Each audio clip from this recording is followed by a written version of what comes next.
Not a bad finale. I thought it was good. Everyone had a happy ending if you think about it. Can't say the same about Juyang or Misu, but Misu did justify her wrongdoings by helping out everybody else. So, again, a good finale. So at the beginning of the episode, everyone was preparing for the final sealing ceremony. We see Hadam somewhere in the woods face to face with the demon, but not in the demon form, but pretty much in Hadam's body form. And the demon tells him, your body is being taken over by me. And then he kind of just laughs it off.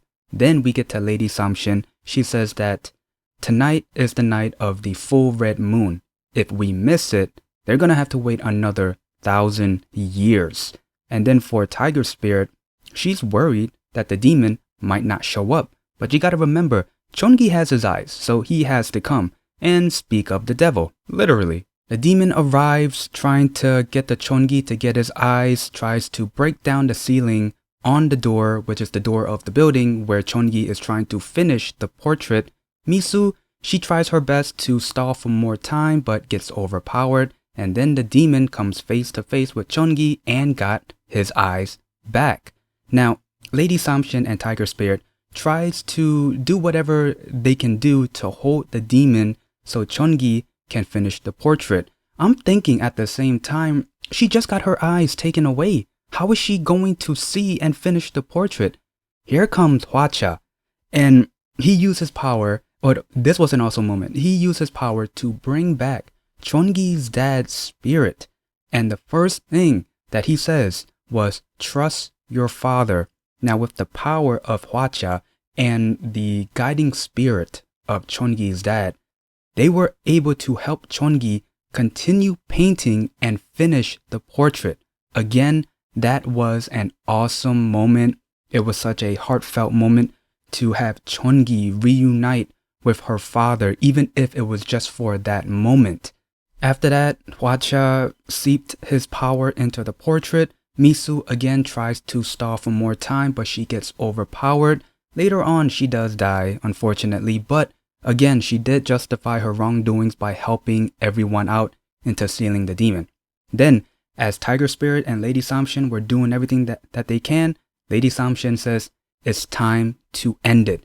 And she just used all of her power, the butterfly, and just to really push the demon into the portrait, and apparently herself as well, because as the demon, well, his thing is the black smoke, and for Lady Samshin is kind of like a gold, power light, and as the demon smoke and the gold power light, they were being pushed into the portrait, and I'm thinking, whoa, she really sacrificed herself into sealing the demon. Well, I wouldn't say sacrifice herself because she's still alive. She's just in the portrait. But yeah, she really did. And now the whole thing is over. The demon is inside the portrait. Everyone wakes up. Chongi and Hadam reunites. Chongi is blind again and Hadam can see again. And the one line that Chongi said, which I thought it was a beautiful line. She says, "It's okay. We're back where we were." It's just a simple line, but knowing their history, how they met, everything that they went through, it was the perfect line. It was.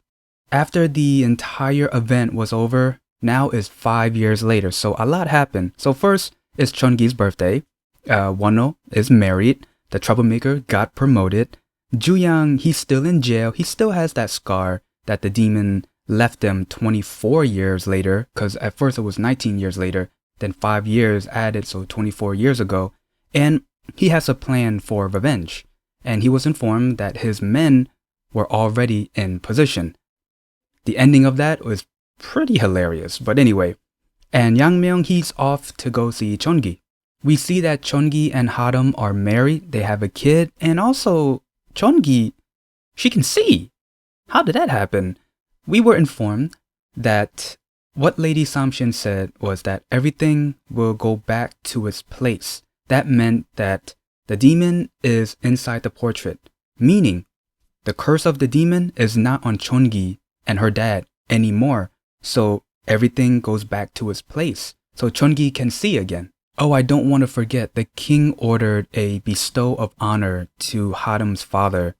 And I think that's rightfully deserved. And I mean, think about what Hadam was going through and what he was thinking. He was trying to get revenge on the royal family, but right after he found out the truth, and right after the royal family realized that Hadam went through so much because of the demon, because of the sealing ceremony and the former king, you know, this was perfect to end Hadam's story.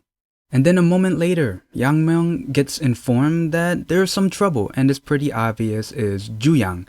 And then towards the end, well, first before the last scene, we do see Hadam and Chongi enjoying a night together. You know, it's very romantic.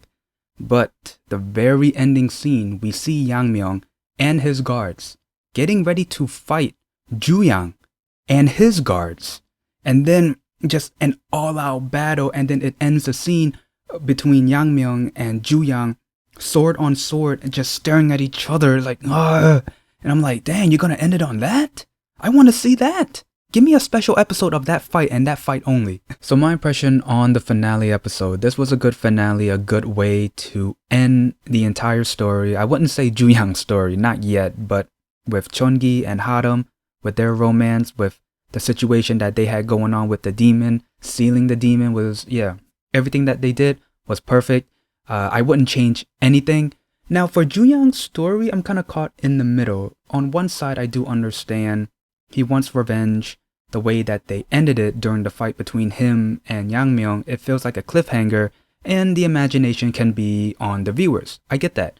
But on one side, I'm thinking, I mean, they could have used one more episode to really put on a stamp on saying, hey, it's over now, completely over. But, you know, with historical dramas and the king and the throne and the prince, you know, it's never over. I mean, there's always going to be someone wanting the throne, so I understand that. So my impression on the entire drama, I had fun watching it. I enjoy historical dramas that deals with deities and good and evil, with powers and energy and stuff like that. It makes it more interesting than the usual, here's a kingdom, there's the king, there's the prince or the princess, they're at war with another kingdom and stuff like that. Don't get me wrong, if the story is told right, then that type of historical drama will be entertaining. But because I watch so many historical dramas like that so many times, I kind of want some extra stuff to spice it up a bit, and this was perfect. Would I recommend this to someone? Yeah, if you enjoy historical dramas, I would. If you enjoy historical dramas with a pretty good backstory, yeah, I like that. But yeah, I would recommend it with romance, with brother against brother, you know, stuff like that. Fighting for the throne. Yeah, I would definitely recommend it. Before I end the video, I just want to say thank you so much for enjoying my reviews of the Korean drama Lovers of the Red Sky. I had a fun time watching it. I know you guys did too. Thank you so much for leaving your comments down below and letting me know on certain things about the drama. It really did help, and it did play a part in the story. So that allowed me to understand the story even more. So thank you so much. And yeah, the Lovers of the Red Sky review roller coaster ride is already over.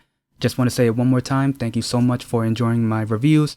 Thank you so much for tuning in on whatever I had to say and also recapping on the episode. And yeah, that's pretty much it on my review and the drama Lovers of the Red Sky. If you like this video, leave a like, comment down below, and subscribe. See ya.